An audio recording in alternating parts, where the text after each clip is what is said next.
돈의 심리학. 당신은 왜 부자가 되지 못했는가? 모건 하우절. 이 책의 기본 전제는 다음과 같다. 돈 관리를 잘하는 것은 당신이 얼마나 똑똑한지와 별 상관이 없다. 중요한 건 당신이 어떻게 행동하느냐이다. 행동은 가르치기가 어렵다. 아주 똑똑한 사람에게조차 말이다. 행운과 리스크는 한 가지 분명한 사실을 말해준다. 우리가 살면서 맞닥뜨리는 모든 결과가 단순히 개인의 노력 말고도 여러 가지 힘에 의해 좌우된다는 현실을 보여준다. 두 가지는 워낙에 비슷하기 때문에 한 가지를 믿으려면 다른 한 가지도 같은 정도로 존중해야 한다. 이 두 가지가 발생하는 이유는 다음과 같다. 100% 우리의 행동이 100% 우리의 결과를 좌우하기에는 세상이 너무 복잡하기 때문이다. 행운과 리스크를 만들어내는 힘은 동일하다. 우리가 참여한 이 게임은 70억 명의 사람들과 끊임없이 움직이는 여러 부분으로 구성되어 있다. 나의 통제를 벗어난 행동의 우연한 효과가 내가 의식적으로 취한 행동보다 더 큰 영향을 미칠 수 있다. 그러나 행운도 리스크도 측정하기는 너무나 어렵고 받아들이기도 쉽지 않아서 간과되는 경우가 많다.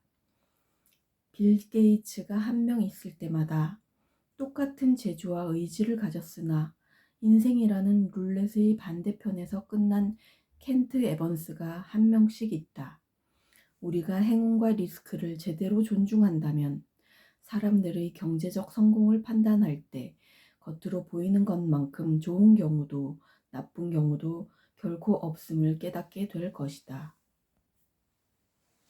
다른 사람과 자신을 비교하면 그 천장은 너무 높아서 사실상 아무도 닿을 수 없다. 절대로 이길 수 없는 싸움이다. 유일하게 이기는 방법은 처음부터 싸움을 하지 않는 것이다. 이 정도면 충분하겠다고 받아들이는 것이다. 내가 가진 게 주변 사람들보다 적더라도 말이다. 내 친구 중 한 명은 매년 연례 행사처럼 라스베이거스를 방문한다. 한 번은 친구가 딜러에게 물었다. 그쪽은 어떤 게임을 하시나요? 어느 카지노에서 하세요? 딜러는 돌처럼 차가운 얼굴로 심각하게 대답했다. 라스베이거스에서 이기는 유일한 방법은 들어오자마자 나가는 겁니다. 타인의 부를 따라잡으려고 하는 게임도 이와 똑같다. 빙하학자 그웬 슐츠는 이렇게 말했다. 얼음층을 유발하는 것은 눈의 양이 많아서가 아니다. 아무리 적더라도 그 눈이 남아있기 때문이다. 우리가 빙하기에서 얻을 수 있는 교훈은 이렇다. 어마어마한 결과를 가져오기 위해 반드시 어마어마한 힘이 필요한 것은 아니라는 사실이다. 작은 것이 불어나면, 그러니까 작은 성장이 미래 성장의 동력 같은 역할을 하게 되면 그 출발점이 거의 논리를 거부하는 것처럼 보일 정도로 비상한 결과를 낳을 수 있다.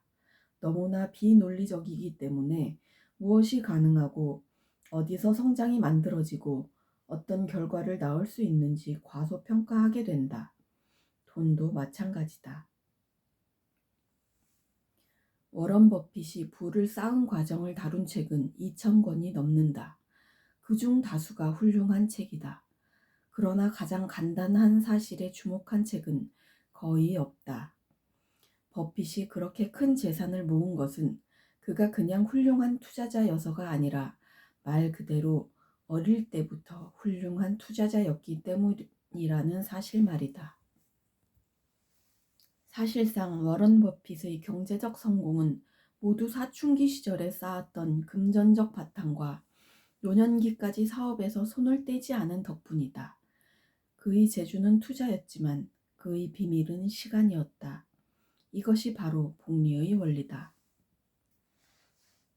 과소비로 파산 직전까지 갔던 가수 리한나가 자신의 자산관리사를 고소하자 자산관리사는 이렇게 응수했다. 돈으로 물건을 사면 결국 물건만 남고 돈은 없어진다는 걸 정말로 말해줘야 했나요? 답은 네이다. 사람들은 정말로 이 이야기를 해줄 사람이 필요하다.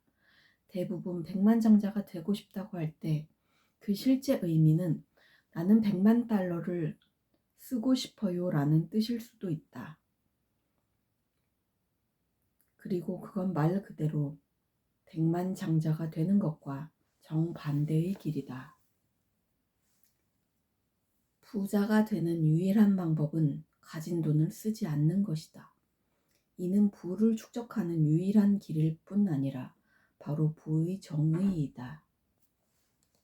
우리는 자산부자, 웰시와 소비부자, 리치의 차이를 신중하게 정의해야 한다. 이 차이를 몰라서 돈과 관련해 형편없는 의사결정을 내리는 경우가 수없이 많다. 운동은 소비부자가 되는 것과 같다. 당신은 운동을 했으니 한 끼 정도는 제대로 먹어야지라고 생각한다. 하지만 부는 그 한 끼를 거절하고 순수 칼로리를 태우는 것과 같다. 어렵고 자기 절제가 필요한 일이다. 하지만 시간이 지나면 내가 할 수 있었던 일과 내가 하기로 선택한 일 사이의 격차가 쌓인다. 문제는 소비 부자의 롤모델은 찾기가 쉬운 반면 자산 부자의 롤모델은 찾기가 어렵다는 점이다. 부를 쌓는 것은 소득, 투자 수익률과 거의 관계가 없다. 저축률과 관계가 깊다. 부란 벌어들인 것을 쓰고 난 후 남은 것이 축적된 것에 불과하다. 소득이 높지 않아도 부를 쌓을 수 있지만 저축률이 높지 않고서는 부를 쌓을 가능성이 전혀 없다. 이 사실을 고려하면 소득과 저축률 둘 중 어느 것이 더 중요한지는 명확하다. 저축률이 높다는 것은 내가 쓸 수 있는 것보다 지출이 적다는 뜻이다. 지출이 적다는 것은 저축이 늘어난다는 뜻이다. 저축은 돈을 덜 쓰는 것만으로도 가능하다. 욕망을 줄이면 돈도 덜 쓸 수 있다. 사람들이 나를 어떻게 생각하는지에 신경을 덜 쓰면 욕망도 줄어든다. 여러 번 언급했듯 돈은 금융보다 심리와 더 많이 연관되어 있다. 실제로 모든 계획에서 가장 중요한 부분은 계획이 계획대로 되지 않을 때를 위한 계획을 세워두는 것이다. 맞을 확률이 95%이고 틀릴 확률이 5%라면 이는 언젠가는 불리한 경우를 경험할 거라는 뜻이다. 그 불리한 경우의 대가가 파산이라면 95%의 유리한 경우가 있다 해도 그 위험은 감수할 가치가 없다. 파산을 하면 모든 것이 끝나기 때문이다. 자신이 매우 낮은 소득에도 만족할 거라 가정하거나 높은 소득을 위해 끝도 없는 긴 시간 노동을 택하는 것은 언젠가 후회할 확률이 높다. 왜냐하면 사람들은 대부분 상황에 적응하기 때문이다. 극단적인 계획이 주는 이점, 즉 거의 아무것도 가지지 않는 소박함이나 거의 모든 것을 가질 때의 기쁨은 사라지기 마련이다. CNBC의 어느 평론가가 이 주식은 사셔야 합니다 라고 말한다고 해보자. 이때 그는 당신이 누구인지 모른다. 이 사실을 명심하라. 당신은 재미로 투자하는 10대인가? 가진 돈이 얼마 없는 남편 잃은 노부인인가? 이번 분기가 끝나기 전에 실적을 맞추려는 헤지펀드 매니저인가? 이들 세 사람의 우선순위가 같다고 생각할 수 있을까? 특정 주식이 어느 수준에서 거래되든 세 사람 모두에게 알맞을 수 있을까? 말도 안 되는 소리다. 다른 투자자들이 나와 다른 목표를 가졌다는 사실을 이해하기는 쉽지 않다. 왜냐하면 이성적인 사람들이 나와 다른 렌즈로 세상을 볼 수 있음을 깨닫는 것이 심리학적으로 쉽지 않기 때문이다. 모든 투자자는 최고 수익을 내는 사람들을 부러워한다. 이는 마약과 같아서 기업 가치를 의식하고 있던 투자자들마저 촉촉한 눈빛의 낙천주의자로 돌변시킬 수 있다. 나와는 다른 게임을 하는 누군가의 행동에 휘말려 내 현실을 망각하기 때문이다. 스스로에게 물어보라. 30년을 내다보고 있는가? 아니면 10년 내에 현금화할 계획인가? 아니면 1년 내에 팔 생각인가? 아니면 데이 트레이더인가? 당신의 투자는 이 질문에 대한 대답에서부터 시작되어야 한다. 플로리다에 허리케인이 닥친다 해도 미국인의 92%는 직접적인 위험에 놓이지 않는다. 그러나 경기 침체가 닥치면 당신을 포함해 한 사람도 빠짐없이 영향을 받는다. 그러니 주의를 기울인다. 몸집을 불리며 성장하는 데는 오랜 시간이 걸리지만 파괴는 단 몇 초, 단 한 차례의 실패로도 일어난다. 그저 순간적인 자신감 상실로도 일어나는 것이 파괴다.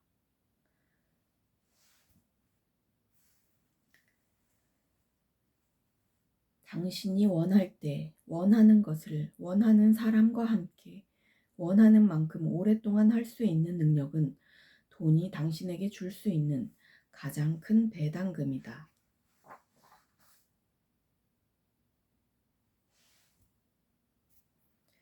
컨설팅 그룹 퍼스트 맨해튼을 설립한 억만장자 샌디 고츠먼은 투자팀에 입사 지원한 사람의 면접을 볼 때 다음 질문을 했다고 한다. 당신이 당신 돈으로 무엇을 하고 있는지 보여달라.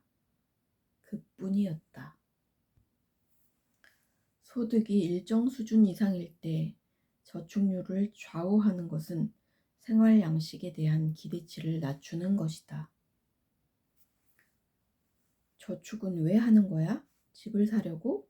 보트를 사려고? 새 차를 사려고? 모두 아니다. 나는 돌발 변수가 더 많아질 것에 대비해 저축을 한다.